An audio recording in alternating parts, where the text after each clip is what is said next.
Today is Shivratri, the day that commemorates the marriage ceremony between Lord Shiva and Goddess Parvati.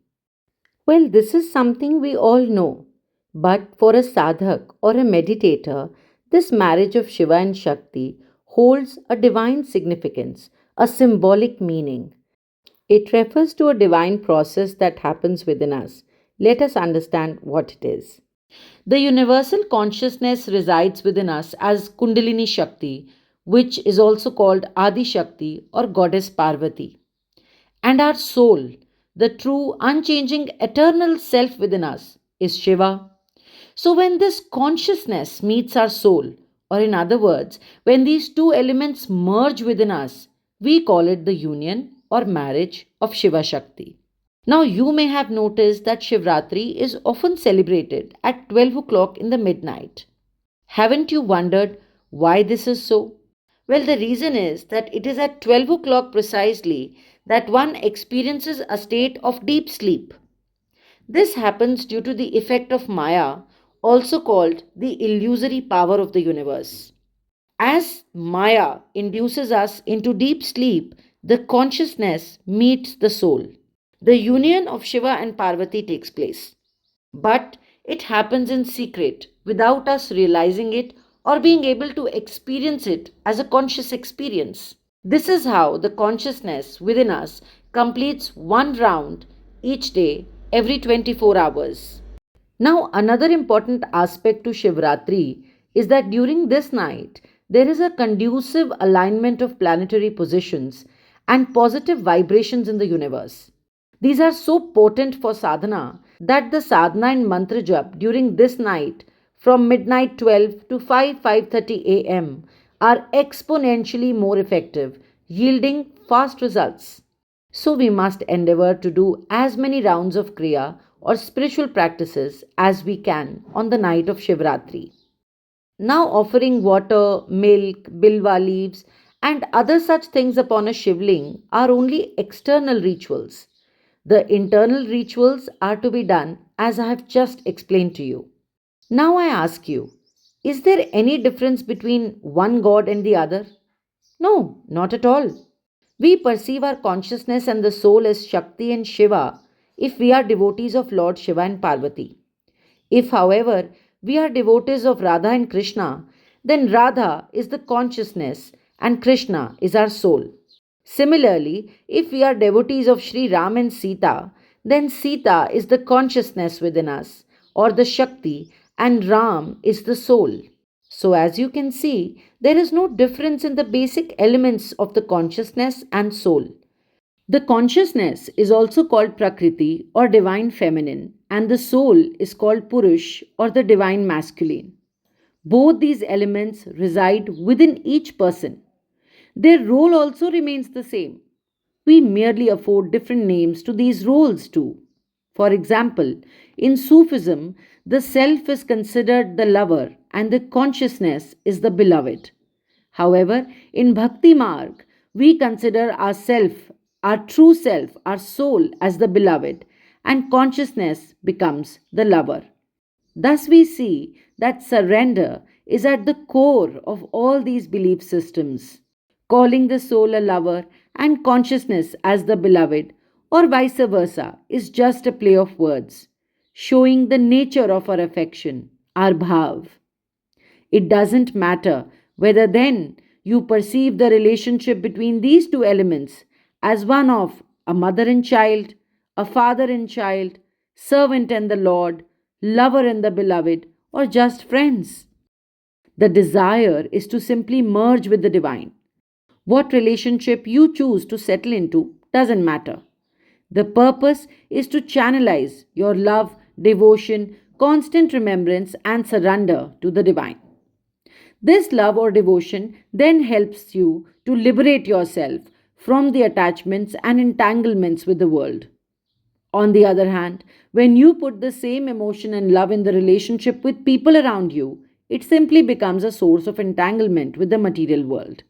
But when you begin to perceive the divine within every person you meet, then it doesn't matter whether you build a relationship with them or not. Your behavior, attitude, and perception of people becomes a perception of God itself. Now, to do this, you must understand how the brain works. The brain has a certain pattern in which it always works. This pattern is built over time since infancy or childhood due to mental conditioning. I don't care what your pattern is, whether you are honest or clever, cunning and shrewd, a thief or a saint, a theist or an atheist, a renunciant or a materialistic person, it doesn't matter at all. But what needs to be analyzed in your thinking pattern are these two things. The first thing is your thinking pattern giving you happiness, peace, joy, and bliss? And the second thing is your thinking pattern leading to a behavior with others which gives others happiness, peace, joy, and bliss? If these two conditions are being satisfied, then just move beyond sin and virtue, right and wrong, and move beyond all beliefs, opinions, and definitions. Don't worry about any of it. This is because these two conditions are indicative of the fact that your thoughts, words, and actions are aligned on the right path and in the right direction.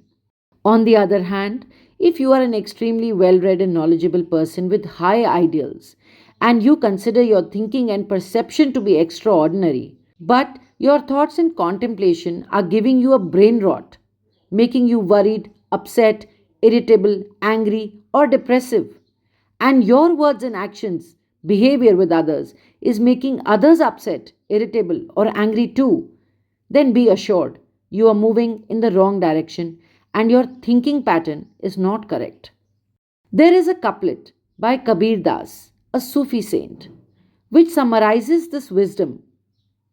ऐसी वाणी बोलिए मन का आपा खोए औरों को शीतल करें आप ही शीतल होए.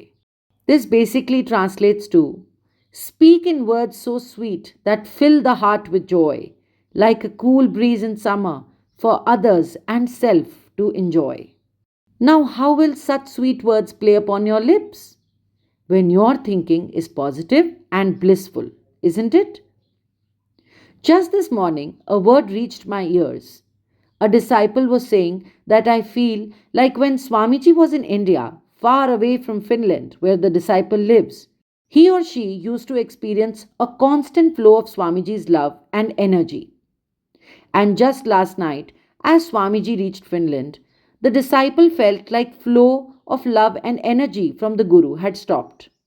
The disciple wondered what had changed about Swamiji. I just laughed at these words of the disciple. Because neither have I changed, nor has the flow of my love and energy changed. What has happened is a shift in the mental state or thinking pattern of that person. Seeing me surrounded by others at the airport, this particular disciple, who could not be there to receive me on account of living in another city, became insecure and jealous. This became an obstruction in the flow of my love, light, grace, and energy to the disciple. I am constantly still giving and flowing with love and light, but his or her own mind has shut the doors upon that inflow. Now, isn't this a case of pointing the finger of blame in the wrong direction? This is how I explained to that disciple what really happened. Imagine you brought home a flower pot. You thoroughly enjoyed the fragrance in the air for a day. The following day, you became unwell. Your sense of smell depleted and you could not smell the roses anymore. The roses were fragrant on the first day. They remained fragrant on the next day. And they will continue to exude fragrance even when they wilt and dry. Now tell me, is it a problem with the roses or with your nose? Is it right to blame the roses? Tell me. So, in such a situation, you must, as a disciple, introspect as to why you feel disconnected with the Guru's love and light. Is it due to your own ego, jealousy, competitiveness, or hatred? Or have you developed a lust for praise, acknowledgement, or one upmanship? If you are afflicted by these things, then your thinking pattern will be toppled upside down and brain rot will set in. The first person to get afflicted will be you yourself. Your calm, your peace, and inner joy will disappear. I have seen several disciples who will sit with me in satsang and sing and chant in bliss for hours. But as soon as they get home, they begin to vent their anger at family members. The family then complains to me that what kind of disciple is he? At the ashram, he will serve others with humility and respect, but when he gets home, he treats us like enemies. Why does this happen? So, to such a disciple, I ask a question. I ask him that what kind of a person enjoys alcohol the most? The one who drowns in loadful and passes out completely? No, right? Why? Because he doesn't remain conscious to enjoy it at all. He just passes out. On the other hand, there is also a person who keeps asking for more and more but doesn't get drunk at all. Does he enjoy alcohol? No. Why not? Because he doesn't experience the high. So there is no bliss either. So you see that in both these situations, the person who consumed the alcohol did not enjoy it in any way. But there is a third kind of person, a person who is just drunk enough to be in a flow state. He is awake, he is conscious, he is aware, but he is still able to be high enough to enjoy it. Now, taking this analogy of a drunkard and his alcohol, I say to all my disciples that as a sadhak, you must not get knocked out in constant remembrance of the divine, so much so that it becomes difficult for you to be useful in the material world around you. You must learn to balance your enjoyment of the divine name, drink from that nectar in such a way that you remain just high enough to flow with it. So, are these two things clear to you now? Make yourself happy and peaceful first, and then, with that thought process, make others feel the same too. But sometimes you say that Swamiji, I did not want to get irritated with other in the first place. He or she made me irritable with their words or behavior. Now, do you mean to tell me that a person brought a lump of cow dung and overpowered the fragrance of your own perfume? It simply means that there is no problem with their cow dung. The fragrance of your perfume is weak. To put it in other words, your own positivity or bliss is inadequate. It is inadequate for your own consumption. Forget about it helping others in any way.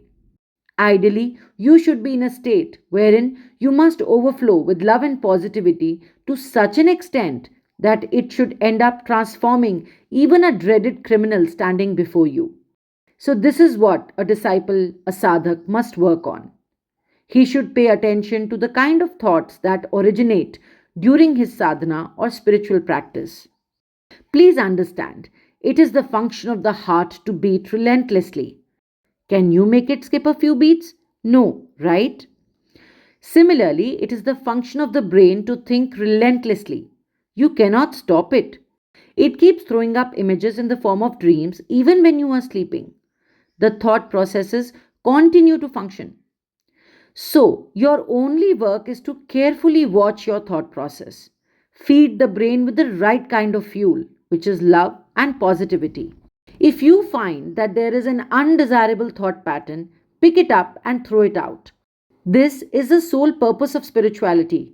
And if you do not understand this, then you are just shooting in the dark in the name of spirituality. So, make this change in your thought processes from today itself, in fact, from this very moment. This change will serve you not only in the spiritual world, but even at your workplace, with your spouse, with your family and friends, in your community, and everywhere else. But be rest assured, as you overflow with the perfume of your love, bliss, joy, and positivity, the cow dung like rotten brain of the other standing before you will try its best to overpower you with his negativity. And here lies your challenge. Will you let the divine prevail over the devil or the other way round? It is therefore often said that be the change that you wish to see in the world. This is the work of a sadhak. Keep working on yourself. Keep purifying yourself. The more purified you become, more the divine starts manifesting within you. This manifestation keeps increasing incrementally till one day the whole of the divine manifests within you. And when that happens, you will disappear. you will truly be no more. All of what will remain within you is a divine presence, and your life and your work will become a moving prayer. Hari Om.